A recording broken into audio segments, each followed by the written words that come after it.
अशा पत्रकार परिषदेमध्ये म्हटले की मुंबईमध्ये शिवसेनेची ताकद आहे, त्यामुळे आगामी निवडणुका कशा लढवायच्या चर्चा करून ठरवू.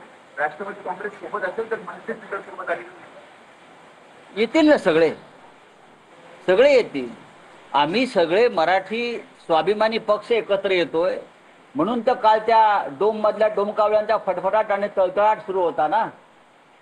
बाकी काय आहे? मराठी माणसं एकत्र येत आहेत, जे अमित शहा आणि मोदींना आणि फडणवीसांना नको आहे.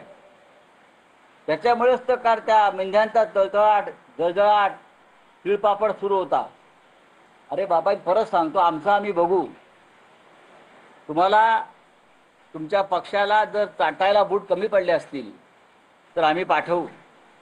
नाही, पण राऊतसाहेब असं होतंय का की राज ठाकरे उद्धव ठाकरे या प्रकरणात उद्धव ठाकरे सतत सकारात्मक भूमिका मांडत आहेत युती संदर्भात, पण पण राज ठाकरे किंवा मनसे घेऊन त्यावर काही फारसा सकारात्मक प्रतिसाद दिसत नाही. असं तुम्हाला कोणी सांगितलं? सकारात्मक प्रतिसाद नाही, तो एकतर्फी प्रेम आहे का?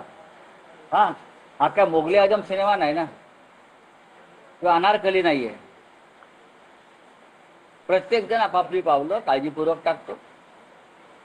या राजकीय घडामोडी आहेत, त्याच्यामध्ये मुंबईचं आणि महाराष्ट्राचं भविष्य पणाला लागलेलं आहे. मराठी माणसाच्या अस्मितेचा एकजुटीचा प्रश्न आहे. त्याच्यामुळे उद्धवजी असतील किंवा राज ठाकरे जे असतील, व्यवस्थित सगळे समंजसपणाने काम करतात. फडणवीस शिवसेना युतीच्या वर्धापन दिनावर असं म्हणतात की आम्ही गोरबच्चन लोकांना उत्तर देत नाही, तर चंद्रकांत पाटील असं म्हणतात की उद्धव ठाकरे आणि राज ठाकरे एकत्र येऊन असा काय फरक पडणार?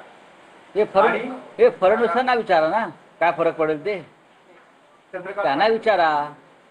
फडणवीस किंवा भाजपची जी तडफड सुरू आहे दोन भाऊ एकत्र येऊ नये म्हणून, ती का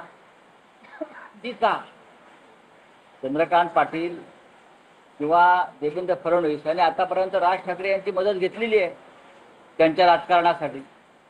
ती काय त्यांची ताकद नाही म्हणून घेतली का? एकदा स्पष्ट करावं. बोलिए. एकनाथ शिंदे ने आवाज उठाया, उन्होंने कहा है कि ऑपरेशन सिंदूर को लेकर एकनाथ शिंदे क्या आवाज उठा सकते हैं? उनका क्या आवाज है? उनका आवाज क्या है मुझे बताइए. एकनाथ शिंदे का आवाज क्या है? एकनाथ शिंदे